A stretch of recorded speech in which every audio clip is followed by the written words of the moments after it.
नाज़रीन, रिपोर्ट आपने मुलाहिजा की है, इसी पर हम बात कर लेते हैं। हमारे साथ मौजूद हैं, हमें ज्वाइन कर चुके हैं गवर्नर सिंध कामरान खान टेसोरी साहब। सर, बहुत शुक्रिया बोल न्यूज़ को वक्त देने के लिए।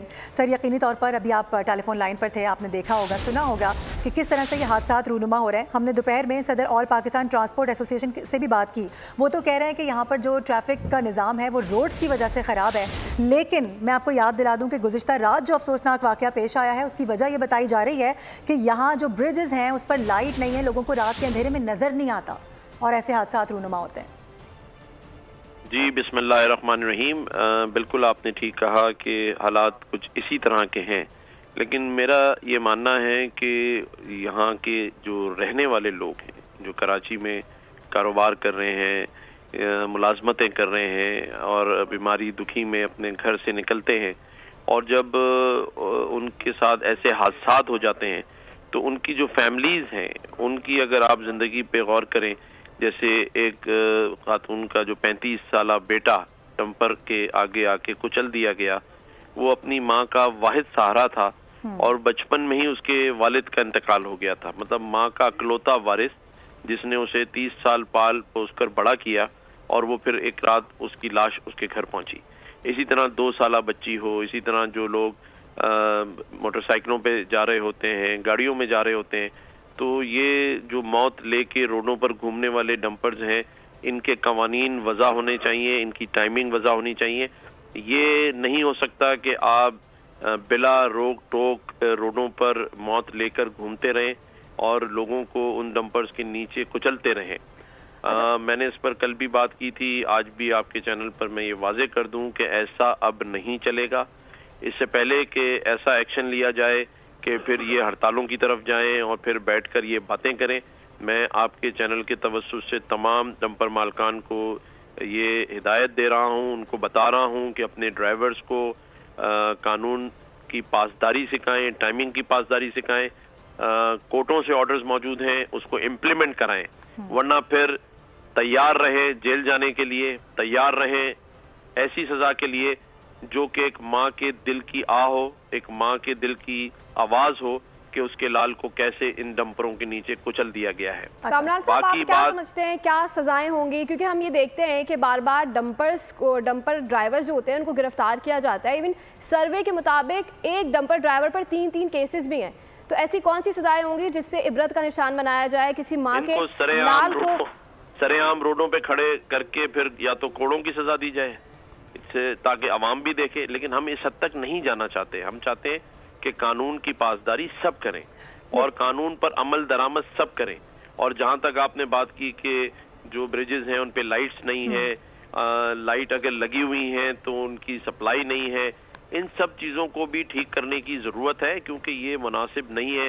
एक किसी के घर की जिंदगी चली जाए, आप समझिए उसका पूरा घर उजड़ जाता है। बिल्कुल, तो मैं समझता हूँ कि इसके ऊपर सख्त एक्शन लिया जाना चाहिए।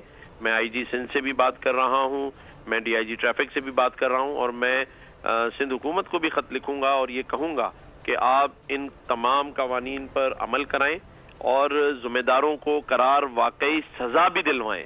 ये नहीं हो सकता कि हम सिर्फ टिकट देकर, बयान देकर, मेरे से आप बात कर लें, आप आगे टीवी के रिपोर्टर्स आगे रिपोर्ट कर दें। एक्शन होता हुआ नजर आना चाहिए। मैंने कहा था कि अगर ये 2-3 दिन में ठीक नहीं करते तो फिर ये गवर्नर सिंध आपको डंपर्स के आगे खड़ा हुआ नजर आएगा। मैं खुद उनके साथ बातचीत करूंगा और फिर इंतहाई जिसे कहते हैं करार वाकई सजा दिलाने के लिए भी अपना किरदार अदा करूंगा, चाहे मुझे कोर्ट जाना पड़े, चाहे मुझे रोडों पे खड़ा होना पड़े। और फिर आपको ये गवर्नर कराची में रात को रोडों पर भी नजर आएगा, डंपर्स को रोकता हुआ, उनके आगे खड़ा होता हुआ, और फिर अवाम का रद्द-ए-अमल भी नजर आएगा। क्योंकि मैं 100% इस बात पर यकीन रखता हूं कि जो अवामी आरा है उसका एहतराम हम सब पर लाजिम है। आज हम जितने मनसब पे बैठे हैं, चाहे डीआईजी हो, आईजी हो, चीफ मिनिस्टर हो, गवर्नर हो, ये सारे अवाम के लिए हैं, अवाम की खिदमत के लिए है। और ये कैसी खिदमत है कि हम डंपर्स को नहीं रोक पा रहे हैं जो कि लोगों की जान का नुकसान कर रहे हैं। साहब, कतई कलामी की माजरत इंतहाई, लेकिन ये तो खैर बहुत बात की बात है, हम तो लेटर ऑन पर जा रहे हैं ना। लेकिन अभी हालिया अगर हम बात करें तो आपके पास बीइंग अ गवर्नर क्या इख्तियारात हैं जिसको आप इस्तेमाल कर सकते हैं, क्योंकि ये वाकयात अब बहुत ज्यादा बढ़ चुके हैं? देखिए, ये बात ठीक है कि आपने गवर्नर्स के इख्तियारात की बात की, تو ابھی میرے ساتھ جب آپ کی بات ہو رہی ہے تو ہمارے دو معزز گورنر صاحبان یہاں موجود ہیں. گورنر پنجاب سلیم حیدر صاحب موجود ہیں. ہمارے پاس معزز ہمارے بھائی اور دوست فیصل کریم کنڈی KPK کے گورنر یہاں موجود ہیں.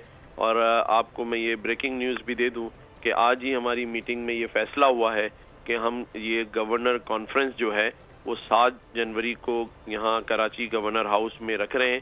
اس کی میزبانی میں بحیثیت گورنر سندھ کروں گا اور ہمارے 5 صوبوں کے جو گورنرز ہیں ان کو ہم یہاں انوائٹ کر رہے ہیں اور ہم بیٹھ کر یہ بات جو آپ نے آج کی ہے اسی پر بات کریں گے کہ گورنر کے جو اختیارات ہیں آئینی سربراہ صوبے کے ہونے کے باوجود بھی کون سی ایسی راہ میں رکاوٹیں ہیں جو اختیارات جو ہے ان کو سنا نہیں جاتا, مانا نہیں جاتا, اس پر ہم بات کریں گے. اور ان سارے مسائلوں پہ جو ہمارے اپنے اپنے صوبوں میں ہیں ان کو ڈسکس کریں گے اور پھر ہم وفاق سے بھی بات کریں گے اور پھر ہم صوبوں سے بھی بات کریں گے انشاءاللہ. صحیح. اچھا ٹھسوری صاحب, لاسٹلی مجھے یہ بھی بتائے گا, ابھی آپ نے دیکھا ہوگا 2 روز قبل ایک بڑی امپورٹنٹ پریس کانفرنس کی گئی ہے یہی پاکستان ٹرانسپورٹ ایسوسی ایشن کی جانب سے. وہ تو بڑے دھڑلے سے کہہ رہے ہیں کہ بھائی ہم تو کسی ٹائم کے پابند نہیں ہیں, ہمیں جب موقع ملے گا ہم جائیں گے, اور ہمیں ویسے بھی کراچی میں گھستے ہوئے انٹر ہوتے ہوئے روک لیا جاتا ہے. تو اس کا سدباب کیسے ہوگا, اس کے لیے کیا کر رہے ہیں؟ آپ فکر نہ کریں, انشاءاللہ ایسا سدباب ہوگا کہ یاد کریں گے. سبسکرائب کریں اور بیل دبائیں تاکہ کوئی خبر رہ نہ جائے.